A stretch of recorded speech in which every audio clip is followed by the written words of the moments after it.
प्रभात share कर दूं link?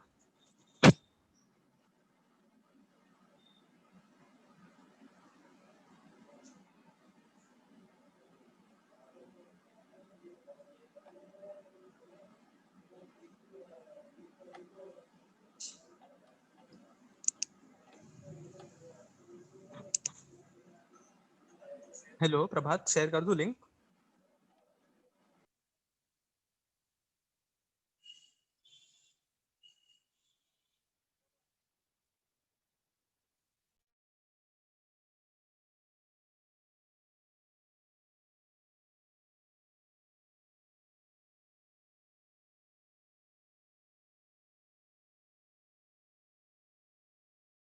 I was being called, I guess. क्या हुआ? हाँ, कोई नहीं, मैं पूछा था शेयर कर दूं क्या लिंक? हाँ चलेगा। हाँ कर दीजिए। चलेगा, चलो, all the best. Yeah.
Shivangi? Yes. Could you just change the host setting, please?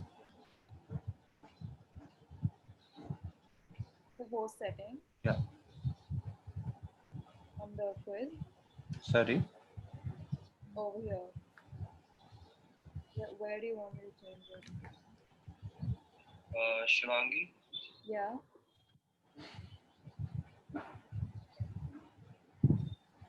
I change the host setting, please.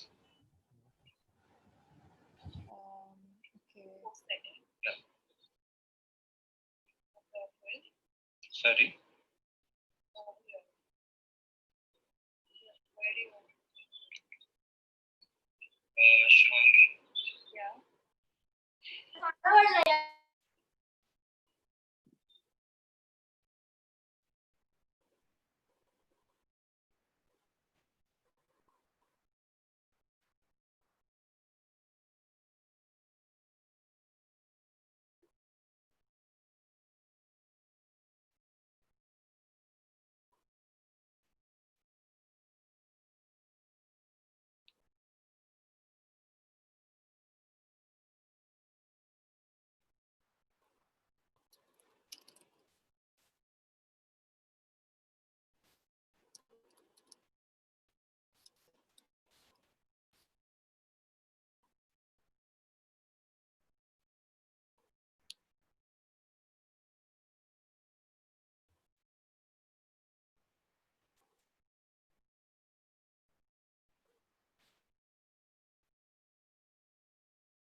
Hi everyone.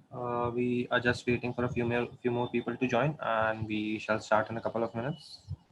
Yeah.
Okay. Hello everyone. So I am Prabhat Jha, and welcome back to the last and final session of SCOMEdipedia.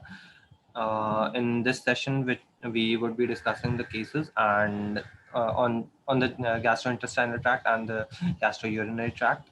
Genitourinary tract, and this would be the last session for SCOMEdipedia. So let's get started.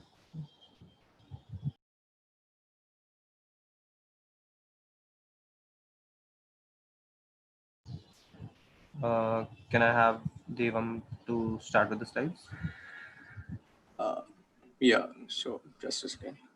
So thank you, Prabhat. Good evening, guys. So I'm Devam Solanki, a second year medical student at Dr. D.Y. Patil Medical College, Pune, and I'm representing as the local officer on medical education at MSCI.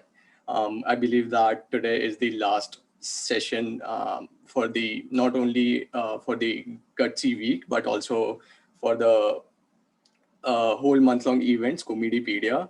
So as much as we are bummed about it, we are also pumped to deliver this last session to you guys. And we are expecting this session to be interactive as much as possible. So you can type in your doubts, whatever you have in the chat box, and so that we are able to address it at the end of the presentation that is there. So also, today we will be discussing two very basic cases, but we will be highlighting their clinical approach. Basically, we will be discussing with a more clinical point of view. So I'll be taking up the first case and Shivangi will continue with the next. All right.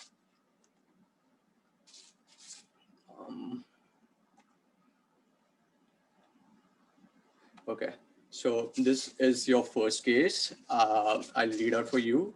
A 43-year-old female with a BMI of 38 presents with intolerance to lipid-rich food. She also complains of pain in the right side of the abdomen, yellowing of eyes, and clay-colored stools. So the lab findings include your direct bilirubin, which is given as 16 milligrams per deciliter, serum total bilirubin as 20 milligrams per deciliter, ALP, that is your alkaline phosphatase enzyme, given as 400 international units per liter, and SGPT as 90 IU per liter. The urine findings are as follows. The urine color is found to be deep yellow. Bilirubin is present in the urine, whereas the stercobilinogen is absent.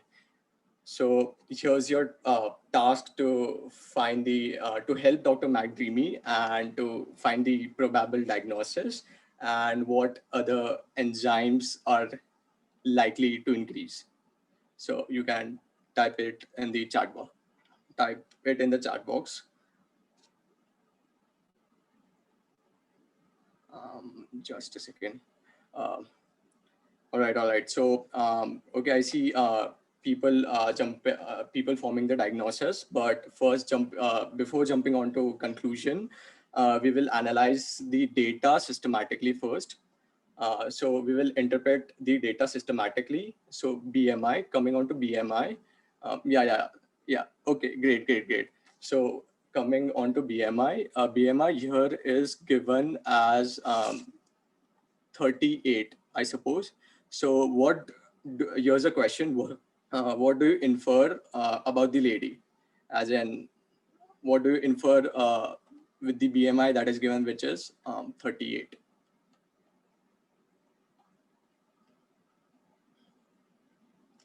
Exactly, correct. Not obese, but yes, overweight.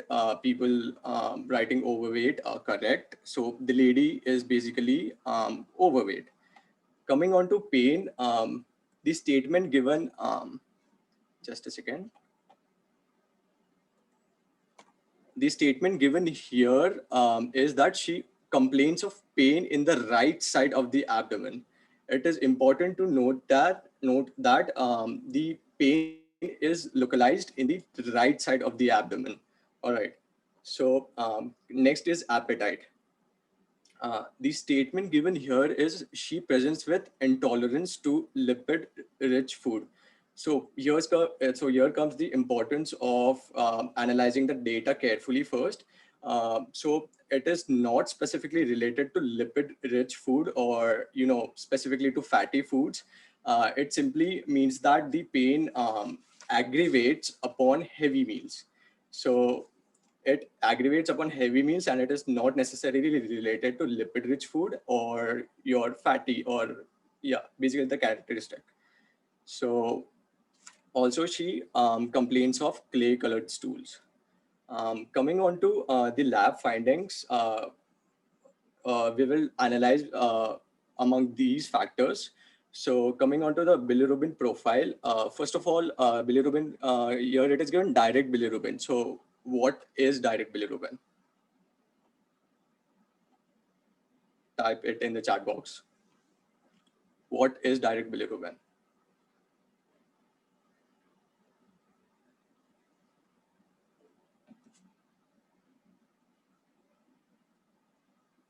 Perfect, perfect. So your direct bilirubin is your conjugated bilirubin. And what also another question, what is the normal range for your direct bilirubin? Yes, conjugated bilirubin, perfect. But what is the normal range for your direct bilirubin, the conjugated bilirubin?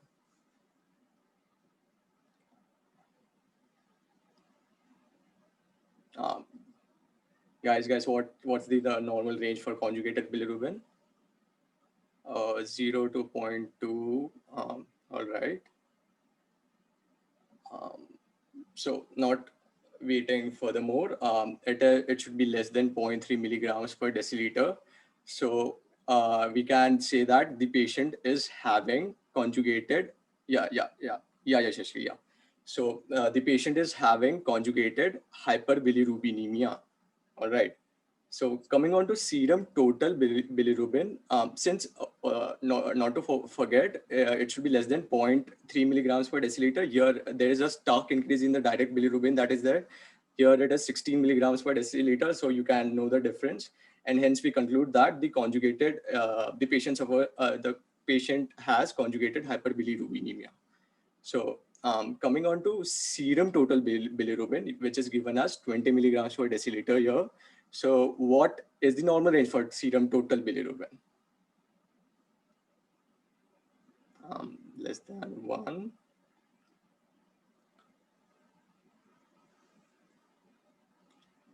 Guys, we need to be interactive.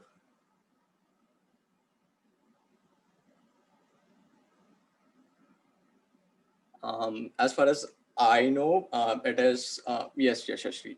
It is from 0.1 to 1.2 milligrams per deciliter. Again, you see there is a stark increase in the bilirubin that is there, which is 20 milligrams per deciliter. And it simply confirms that the patient has hyperbilirubinemia. Coming on to ALP, and that is your alkaline phosphatase enzyme. Again, I'd like to ask on the normal range for alkaline phosphatase.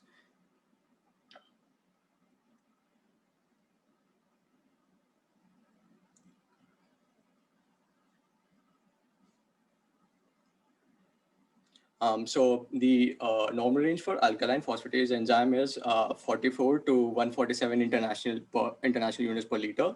So basically, the ALP levels are also high in the patient. Coming on to SGPT, which is given as 90 international units per liter. What is the other name of SGPT? Your serum glutamic pyruvate transaminase. What is the other name of SGPT?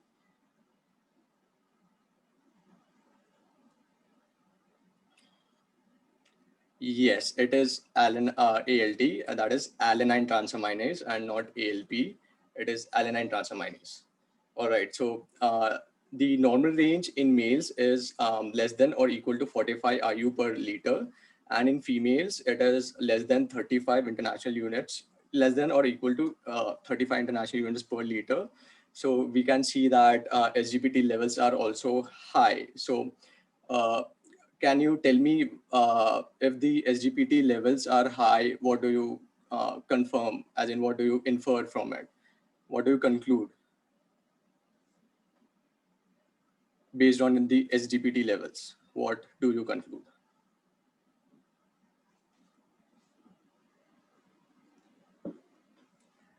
Guys, we need responses. Perfect. Okay. Exactly. Liver damage is what the answer I was looking for. Basically, SGPT is released when there is any damage to the tissue. So when there is any damage to tissue, specifically it is related to liver. All right. So just a second.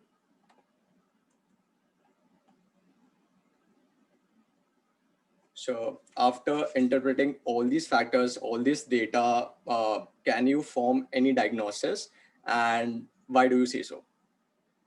To make this case more tricky, to make your diagnosis more tricky, I like to mention that ALP can be significantly high in pregnant women and children also. We can rule out the factor of the children, but yeah. So it is also high in the bones diseases such as osteomalacia or rickets. So what diagnosis do you form, and why do you say so?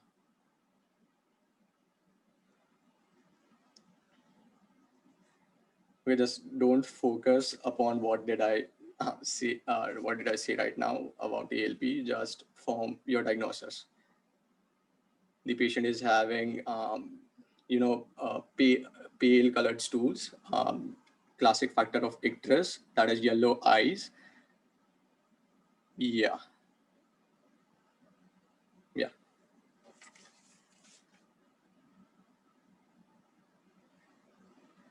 Yeah, but I just mentioned that ALP levels are also increased in pregnant women, and it is also seen in bones diseases such as rickets or osteomalacia. So, are you sure with the diagnosis?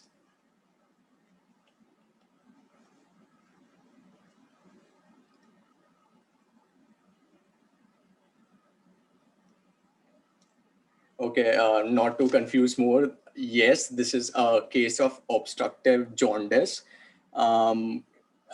Saying just obstructive jaundice is not what is expected. This is a classic case of obstructive jaundice due to gallstone specifically. So this is really important to be specific of whatever condition you come onto.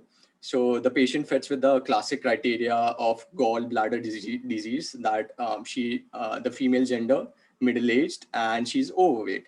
So the gallstones are basically the collections of materials, especially they are the crystals of cholesterol.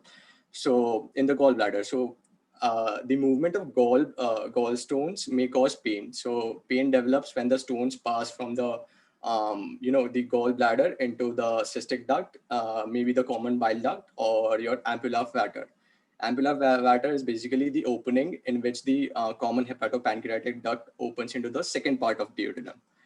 So, and these gallstones that are formed can block the duct, and then and hence there is a dilation of gallbladder. So this dilation of gallbladder causes a specific amount of pain. So this pain in medical clinical terms is referred to as biliary colic. So this biliary colic pain is felt in the upper abdomen, specifically in the right side. So as the patient presented with the pain in the right side of the abdomen, we can infer that it is a biliary colic type of pain, which is specifically felt in the upper abdomen, specifically in the right side.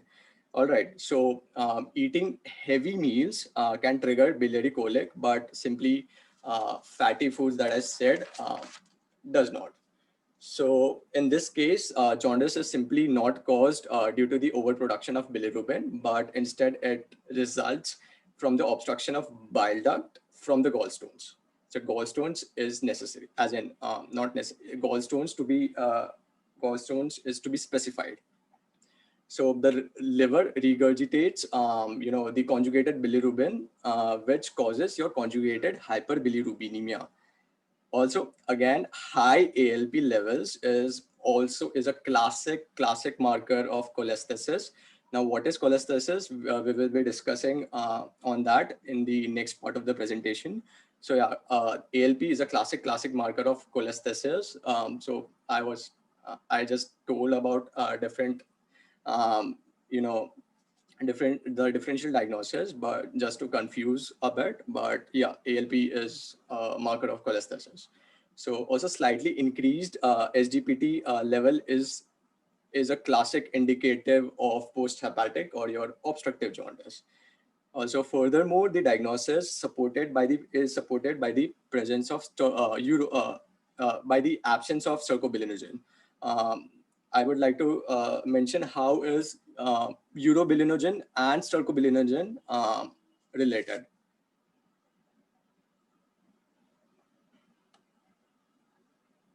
Just type it out. How is urobilinogen and stercobilinogen is related?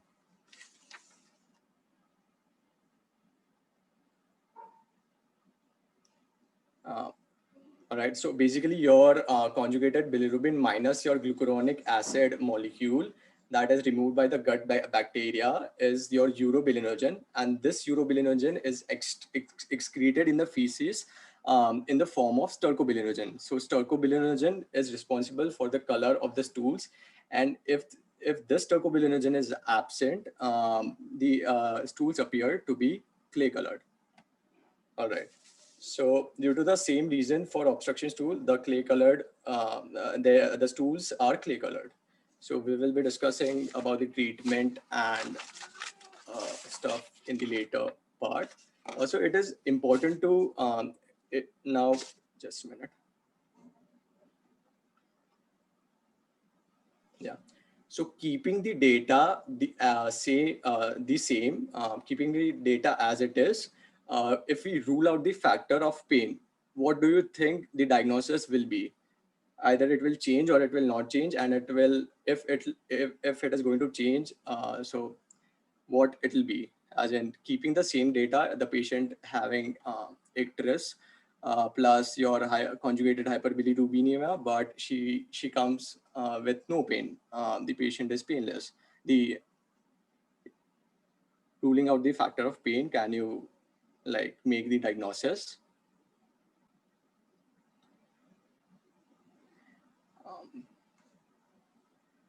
Guys, this is the last session and we really need to make it as okay.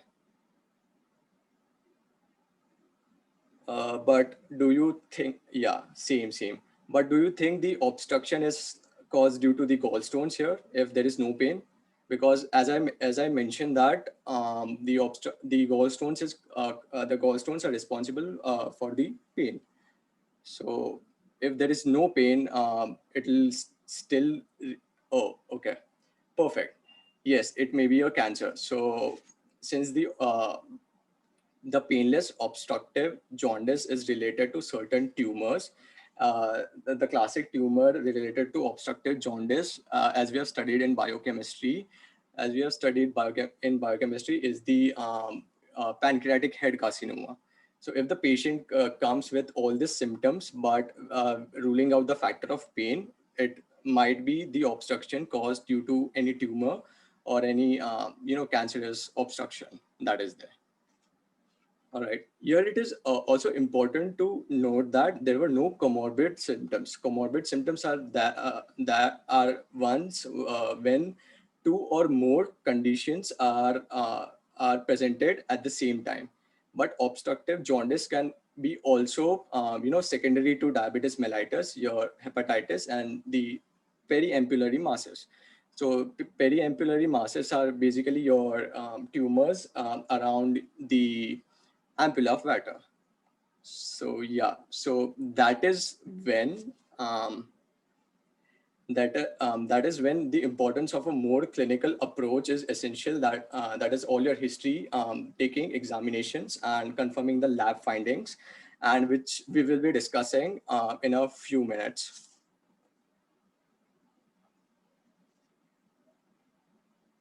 Yeah. So these are the terminologies which we will be discussing in the next part of the presentation. Yeah, I'll address each and every doubt at the end of the session. Just wait patiently. So these are the terminologies that are important. So cholestasis is simply your decrease in bile flow, due to maybe any extrahepatic or intrahepatic reasons. Your cholangitis is inflammation of the bile duct system, the whole inflammation in the biliary tree. Cholelithiasis is nothing but your gallstones, formation of gallstones in the common bile duct, and your biliary stricture is nothing but narrowing of bile duct. Next. So coming on to medical versus surgical jaundice. What is medical jaundice and what is surgical jaundice?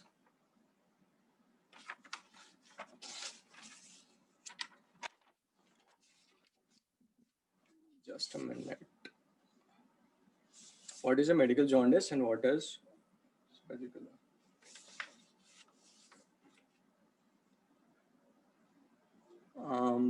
Yep. So just a second.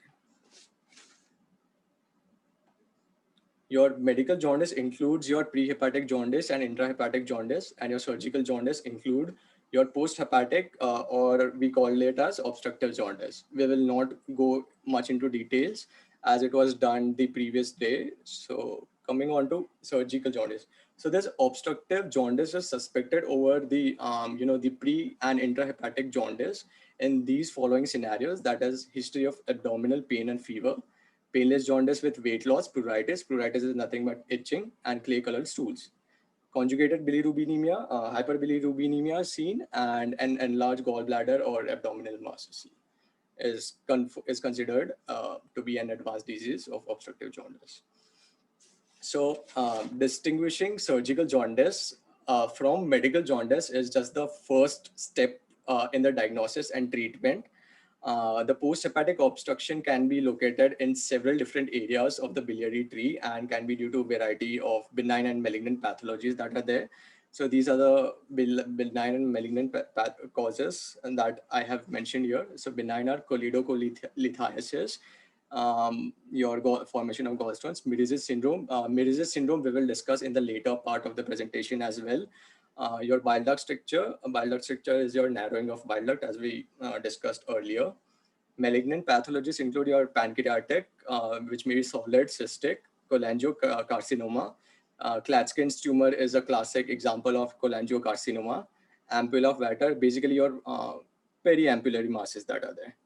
Pediatric causes include your biliary atresia. Now, what is atresia?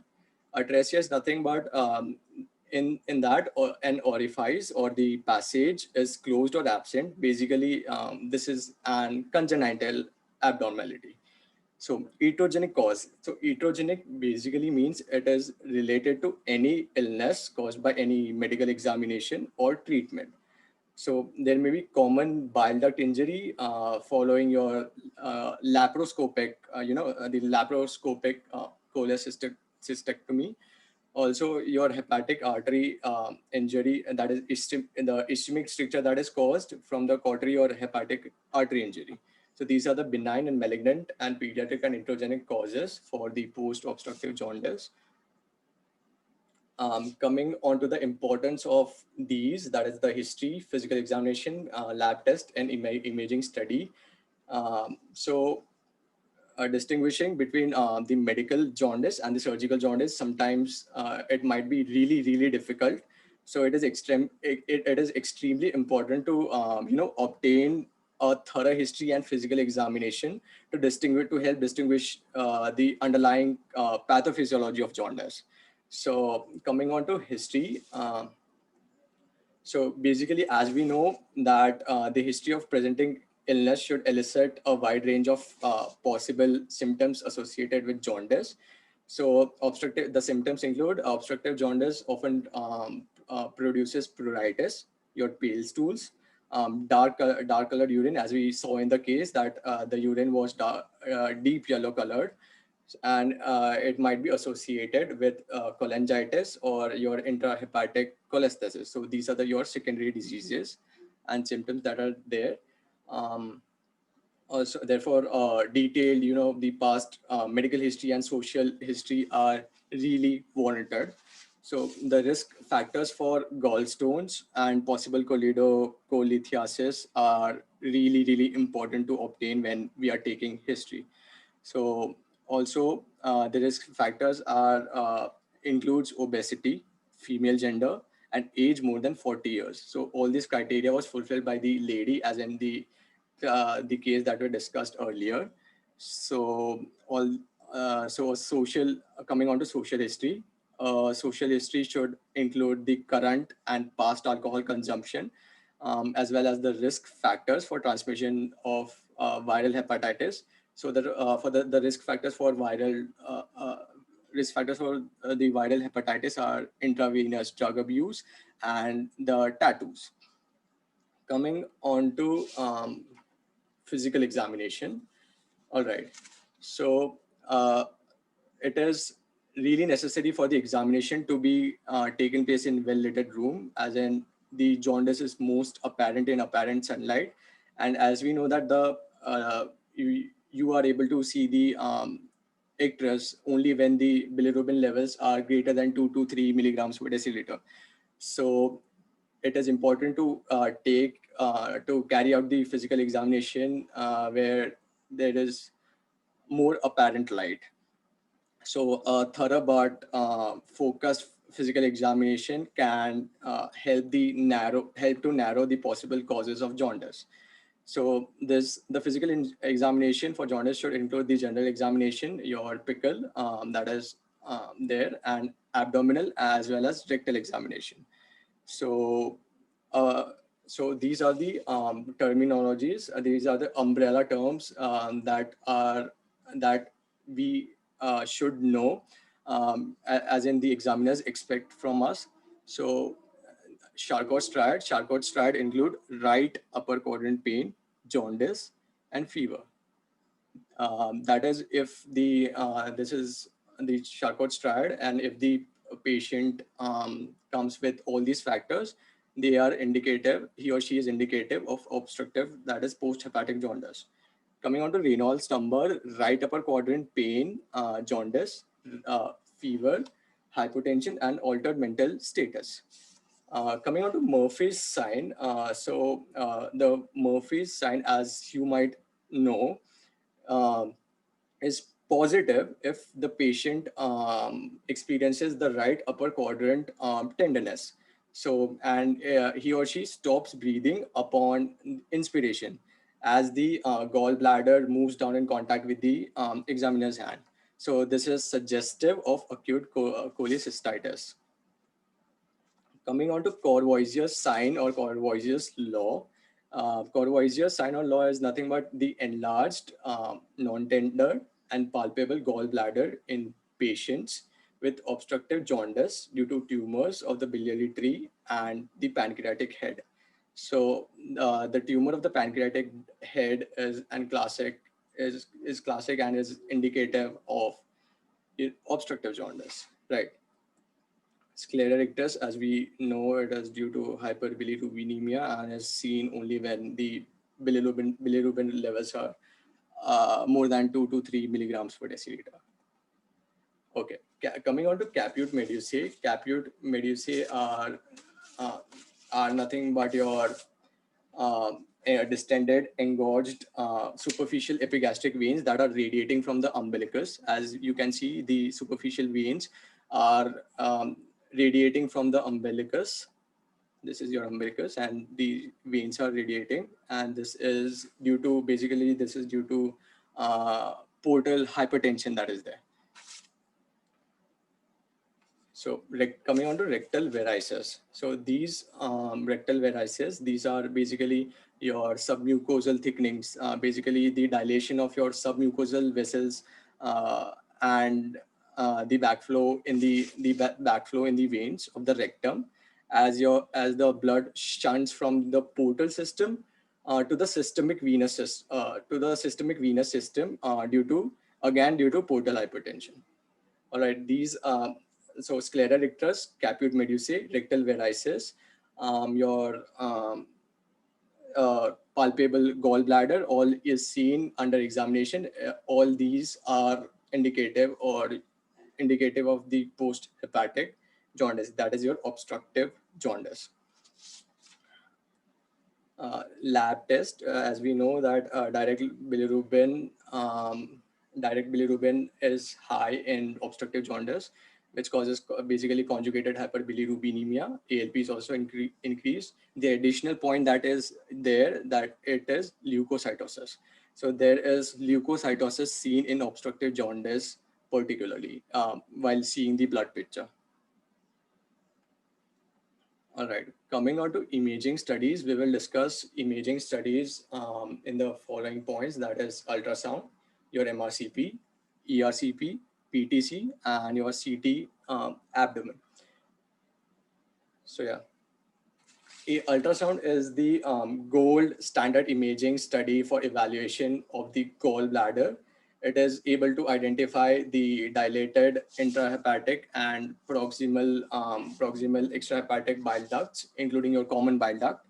So unfortunately, ultrasound is not optimal for visualization of the distal extrahepatic biliary tree and pancreas due to the overlying gas in the duodenum. So this, you can just appreciate the dilated duct wall that you see here. I myself could not appreciate the stone that is there. I guess there is a level of expertise that is required. So right. So this is the video that will be that is there, so that the concept of ultrasound is more clear.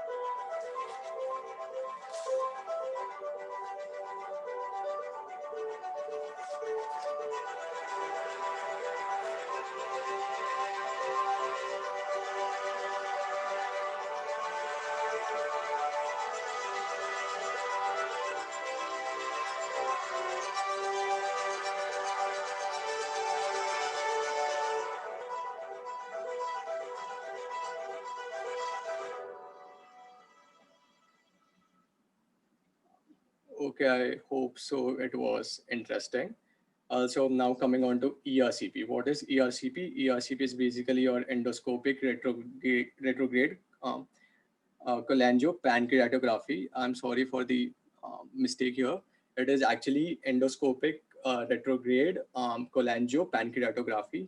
So you can see here the endoscope is in um, endoscope is placed through the mouth down to the stomach and to the opening of ampulla of Vater. So here you can see the cannula present. So basically, it helps us to know the patency of the ducts. All right, so there is a video also for ERCP, which I'd like to show. Sorry. Yeah.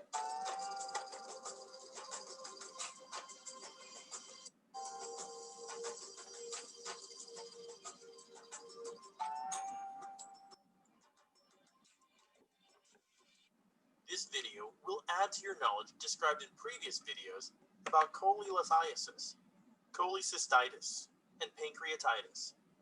But the main intention is to help you understand a bit of anatomy as seen on the ERCP images. ERCP stands for endoscopic retrograde cholangiopancreatography. It involves a specially designed instrument known as endoscope, which is visible here in this image. Endoscope is inserted through the mouth, into the stomach, and then into the duodenum. ERCP combines the use of endoscopy and X-rays to diagnose or treat certain conditions of the biliary and pancreatic ductal system. With the help of a camera at the end of the endoscope, the physician can see inside the stomach and duodenum, and then a thin plastic tube is inserted through the endoscope into the ampulla of Vater, which is the opening of the common bile duct and pancreatic duct into the duodenum. A radio-opaque contrast medium is then injected through the tube, which makes all parts of the biliary tree, including intrahepatic ducts, common hepatic duct, cystic duct, gallbladder, common bile duct, and also pancreatic duct visible on the X-rays. which otherwise, without contrast, are not visible. ERCP can be performed for diagnostic and therapeutic reasons. The procedure is used primarily to diagnose gallstones, strictures, and leaks from trauma and surgery.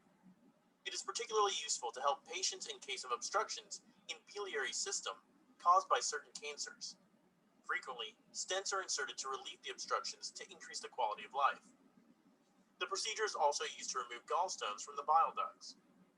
This is an inverted image, like a negative of a photograph, if you're familiar with that term. The anatomical structures for that reason that normally appear black are appearing white, and the structures that appear white are appearing black. The grayscales are inverted on the image. The air within the stomach, which appears black, is appearing white, and the contrast medium, which appears white, is appearing black. Many times radiologists like to see fluoroscopic images with inverted grayscales. This is air within the stomach, and this is air in the duodenum. Some contrast is leaked into the duodenum, which is making outline of the duodenum clearly visible. The injected contrast with the air in the duodenum is creating what is known as double contrast study. If you pay close attention, perhaps you can see a faint outline of the pancreas. Your knowledge of anatomy should help you. You can clearly see pancreatic duct without any dilatation, although the gallbladder is still not completely filled with contrast medium. However, you can see a number of filling defects, which are appearing as small, somewhat rounded or irregular shaped structures. Although it's not wise to jump to diagnosis and make a conclusion based on one image, but these filling defects are most likely multiple gallstones. You can clearly see cystic duct. The cystic duct attaches the gallbladder to the common hepatic duct. The common hepatic duct from this point on is known as the common bile duct. This sort of spring-shaped appearance is typical for the cystic duct. There is at least one big filling defect within the neck of the gallbladder. The common hepatic duct, common bile duct, and rest of the biliary tree is also clearly visible. The pancreatic duct is also visible without any sign of obstruction. Despite of multiple filling defects in the gallbladder and in the cystic duct, common bile duct and rest of the biliary tree appears to be of normal caliber and shape, which indicates that the stones are not causing any obstruction. You should try and learn how anatomical structures on the x-rays are used to reveal broader anatomy.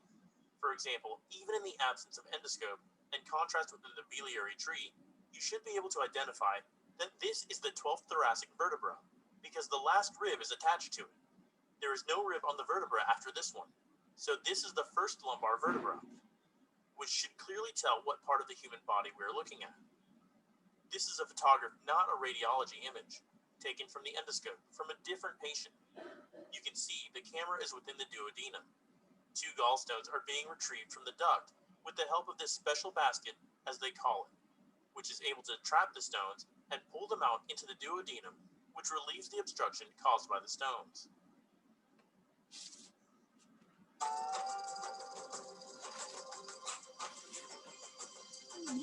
Yeah, so that was it. I hope that was insightful.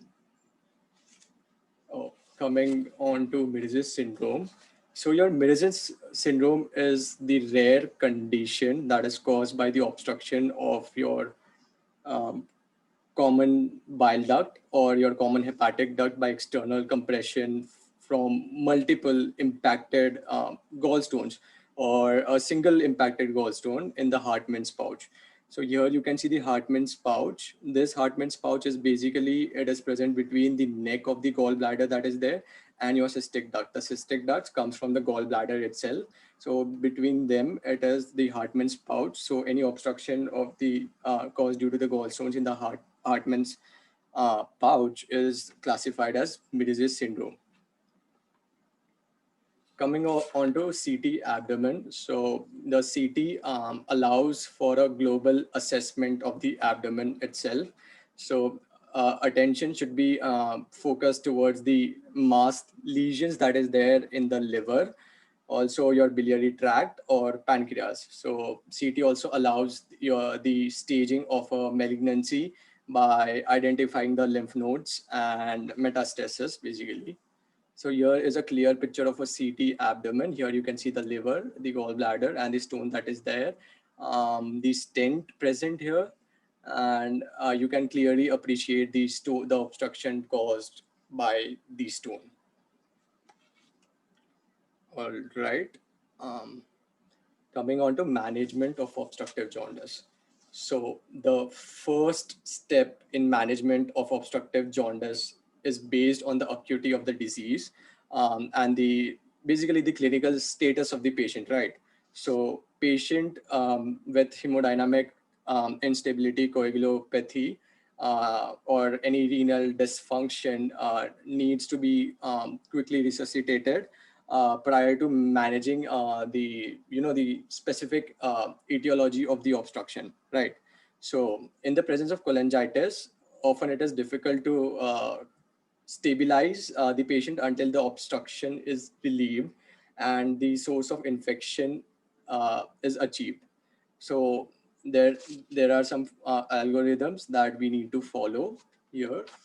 So basically, if the patient presents with cholangitis, there we should the main goal is resuscitation.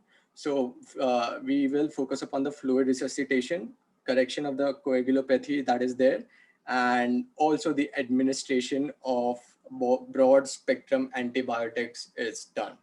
So and confirming with the imaging, the ERCP or the PTC. So in the absence of cholangitis, we can use the ultrasonography, and we would see the blood picture of the patient. So in order to confirm any biliary obstruction that is there.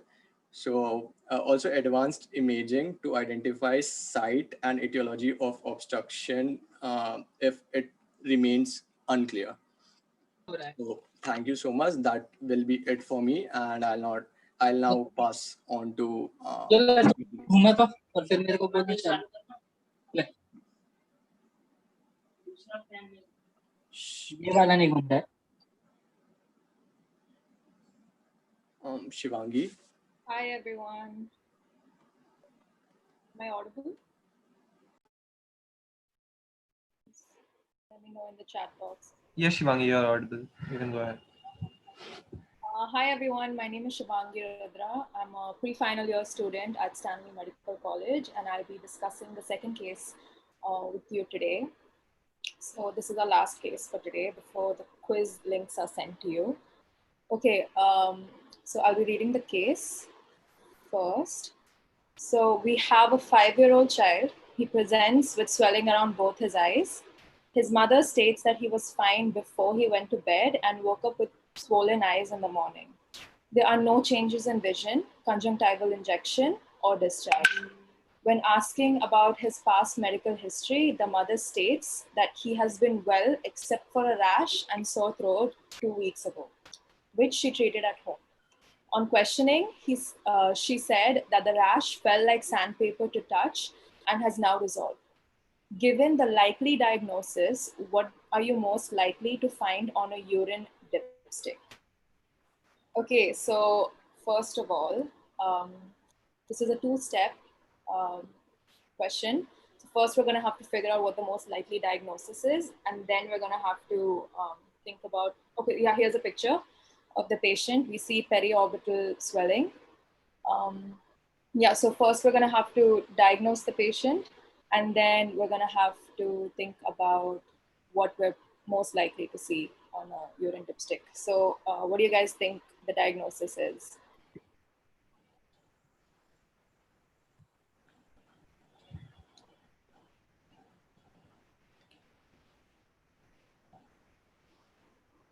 Scarlet, I see scarlet fever. Anyone else? I mean, you're on the right path with scarlet fever, but that's not the exact diagnosis.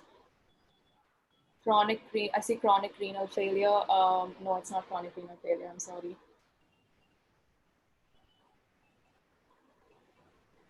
But good try, you did get it right, the organ.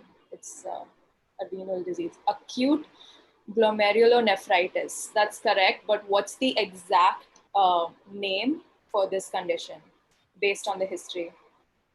We see PSGN, yes, you're right. It's post-streptococcal glomerulonephritis.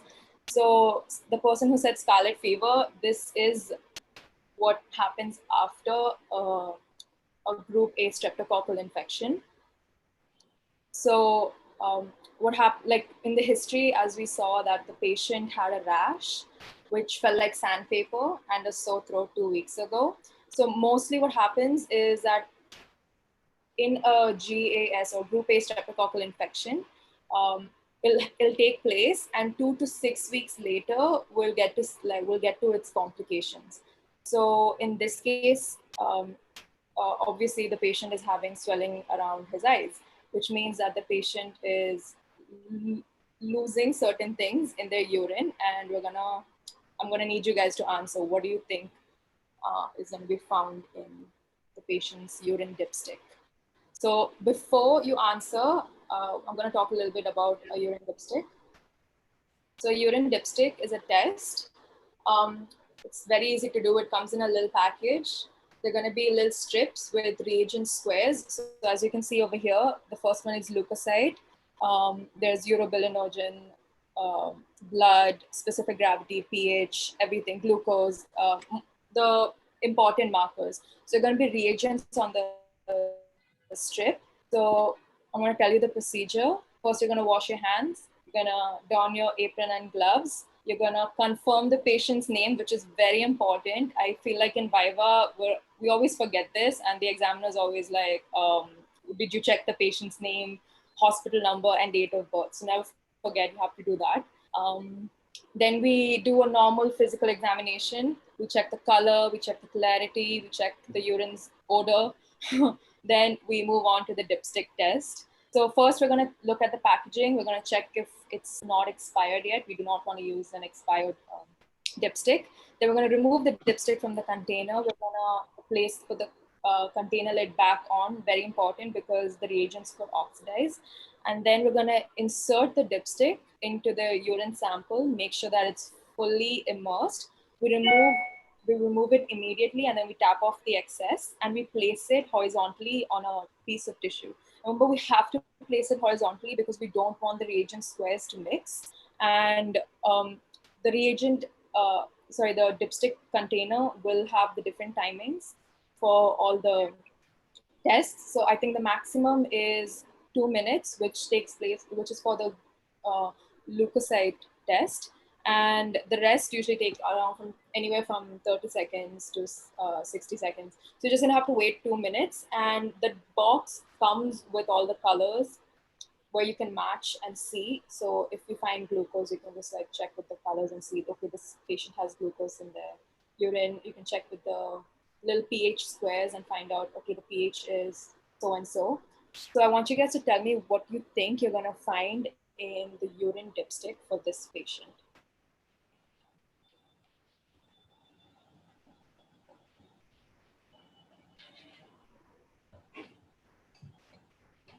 I see blood and protein.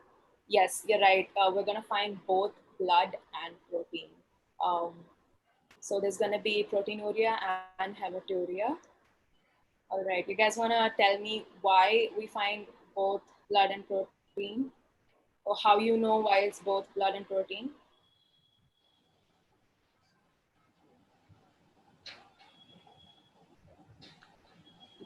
I see immune complex deposits.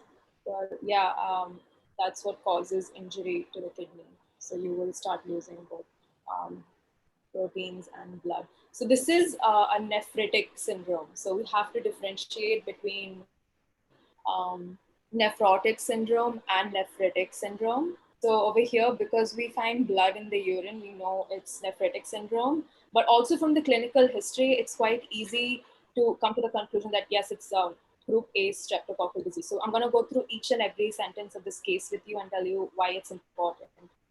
So firstly, a 5-year-old child presents with swelling around both his eyes. So it's important, the age is important, and mostly occurs in children. And the prognosis is also always better with children. It's like a 90% full satisfaction recovery rate is there. Swelling around both his eyes. So that's the symptom that we've come across. Then the mother states that he was fine before he went to bed and woke up with swollen eyes in the morning. So what does this tell us about the onset?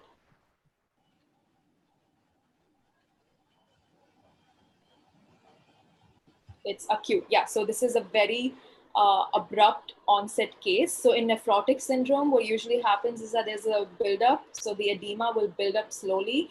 But in nephritic syndrome, it's usually quite abrupt. So which is why we see this sentence is important over here. Next, there are no changes in vision, conjunctival injection, or discharge. So this is a negative history, which is very important because the primary complaint is that there's swelling around both his eyes. So we are going to have to rule out any local causes for this complaint, and that's what has been done over here. There are no changes in vision, conjunctival injection, or discharge. So when asking about the past medical history, the mother states that he has been well except for a rash and sore throat 2 weeks ago. So group A streptococcal disease usually presents with a rash, a sore throat, to be cellulitis, or even otitis media. So any of these things can lead to post streptococcal glomerulonephritis a few weeks down the line. So the rash is quite often described to be like sandpaper, which again, the history makes it quite clear that it was a group A streptococcal infection. On questioning, she said that the rash felt like sandpaper to touch. Okay, yes. And yeah, so we've been through the whole question and the whole case, and we know why each sentence was really important. So I'm going to tell you guys again, we've already been through etiology, group A streptococcal disease. Features, anyone want to tell me the features of nephritic syndrome?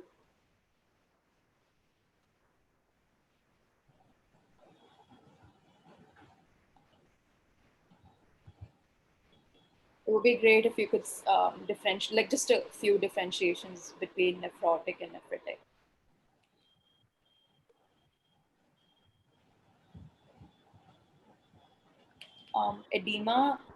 Edema is present in nephritic as well as nephrotic, you're right.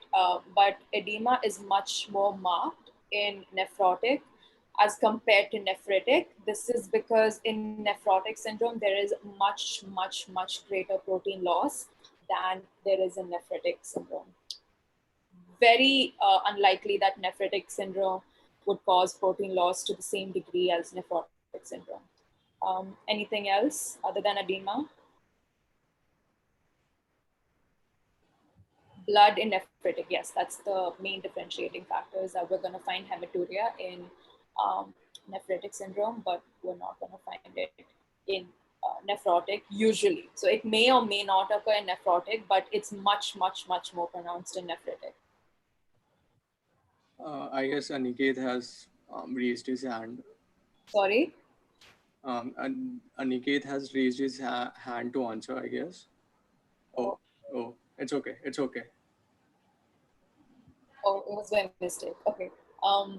Blood in nephritic. I said nephrotic has worst prognosis. I believe so. I'm sorry, I'm not quite clear on that, but I will get back to you after I read up more on that.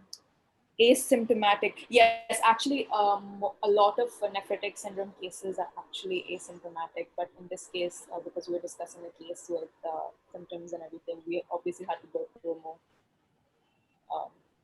a case with more details. And yeah, so we've been through the features. I'll just like to summarize quickly. Onset is abrupt. Edema is marked, but not as marked as nephrotic syndrome. Blood pressure is raised. Jugular venous pressure as well is raised. There's proteinuria, but again, not as marked as nephrotic syndrome. There is hematuria, which is more marked than nephrotic syndrome. There are red blood cell casts, which are absent in nephrotic syndrome, and serum albumin is slightly low, or it could even be normal. And then investigations. So what are the investigations that are going to be conducted other than the urine dipstick that we just discussed?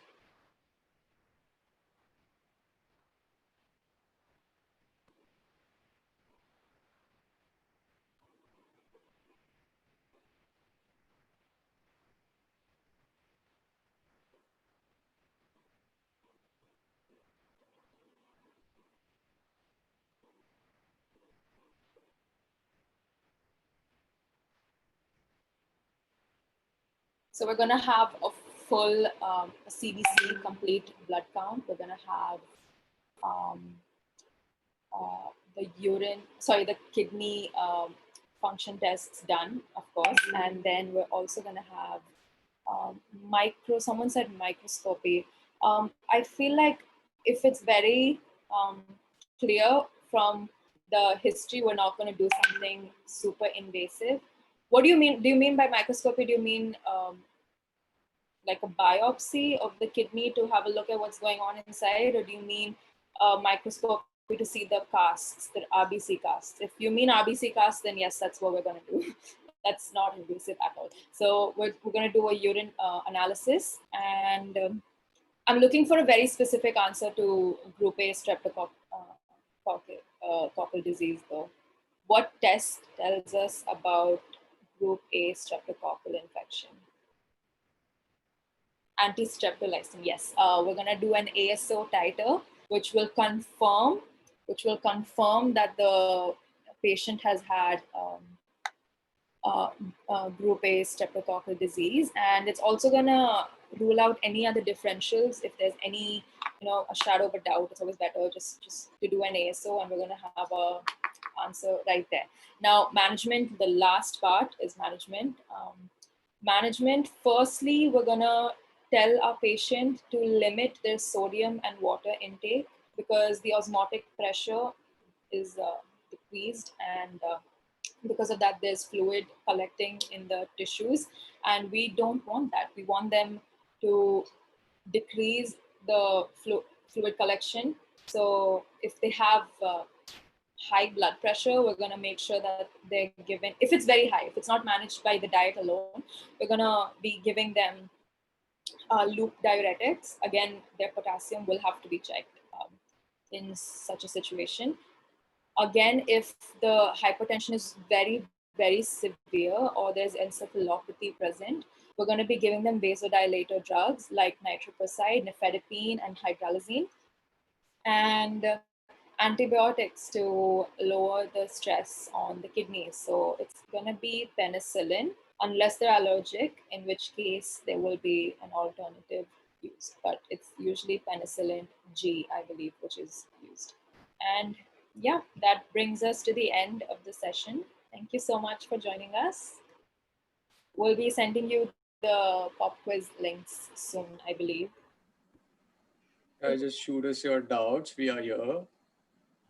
And okay, so before we move on to the pop quiz, can we have the doubts here? Okay, so I found a doubt, as in a doubt was asked by, I guess, Kruti, that the direct bilirubin is also increased in the hepatocellular or the intrahepatic jaundice as well. Yes, the characteristic of the intrahepatic jaundice is actually both conjugated and unconjugated hyperbilirubinemia, but the distinguishing feature between the intrahepatic and the post-hepatic is that there is marked increase of enzymes ALT and AST in the intrahepatic jaundice, whereas in our case, there was the mention of only ALP, and as in the ALP levels were increased in our case. So I hope that answers your question. So basically the difference between that is clear to you. All right, perfect. Okay, we can have a few more doubts here. Then I could just go ahead and post the pop quiz link here. You all can type it out. You all can unmute yourself and feel free to discuss your doubts with the presenters.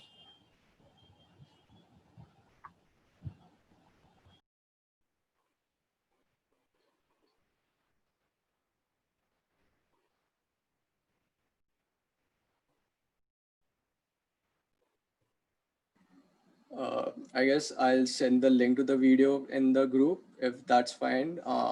As in we don't have time, I'll send the link to the video into the group if that's fine. All right, thanks.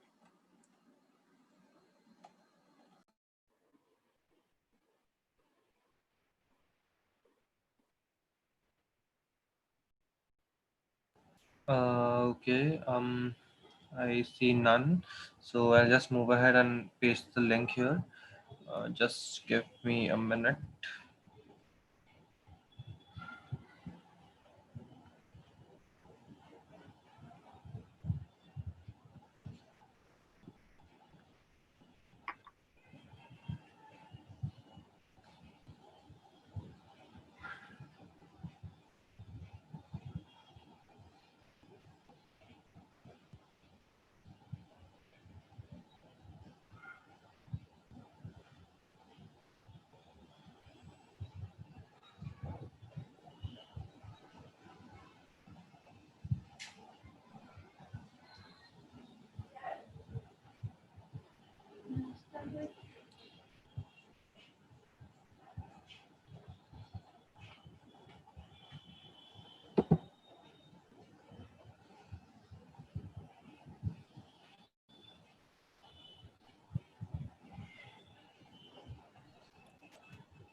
Okay, so I have just shared the link in the chat box, in the Zoom chat box itself. Please make sure to fill this one because your certificates are dependent on this. And like if anyone fails to fill this form, we would not be able to issue your certificates. So yeah, make sure it's done.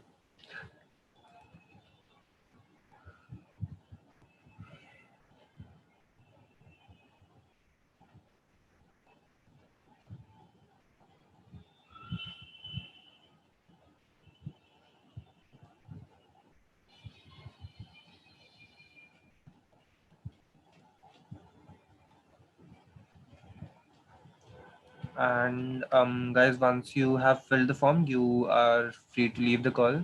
And meanwhile, if anyone has any doubts and any feedbacks or sessions or for the sessions, then you can just type it out or just tell it to the presenters.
Thank you for the feedbacks, guys.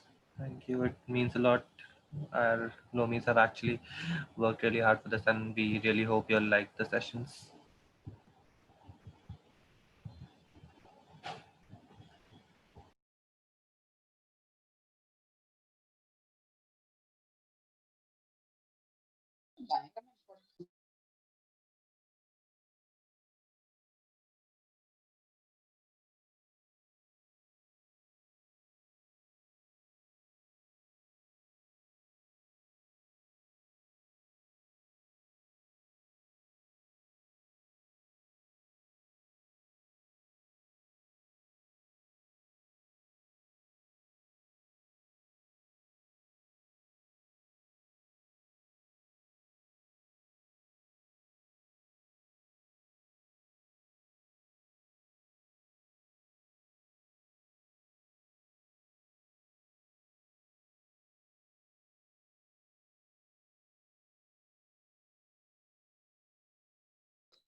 Devam, we have a doubt. It was sent to me. It's possibly directed to you. The doubt is, Devam, are you here? Yeah, I'm here. Okay, so the doubt goes, the gallstones only pain when they move. Otherwise, if they are situated in a place, they do not give pain. Wouldn't it be the same case then?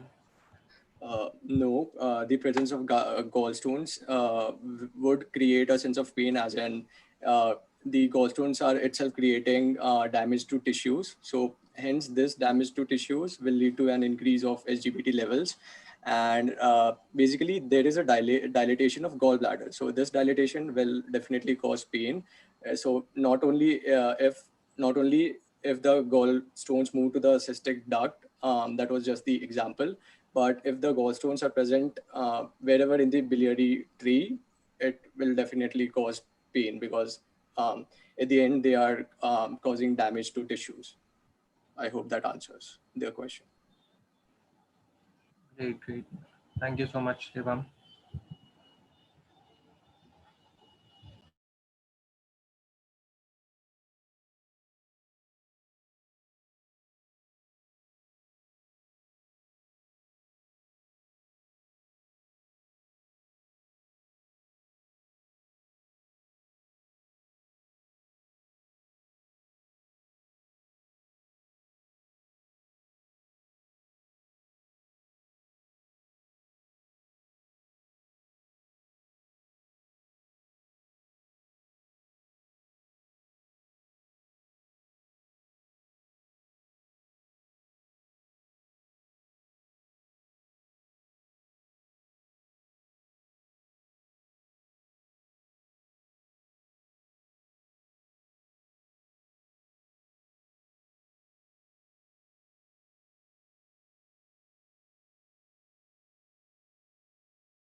Just in case, as I had said earlier, guys, as and when you'll finish the pop quiz, you all are free to leave the call. The session has officially ended. We just need you to fill the form before leaving. Make sure you fill the form before leaving.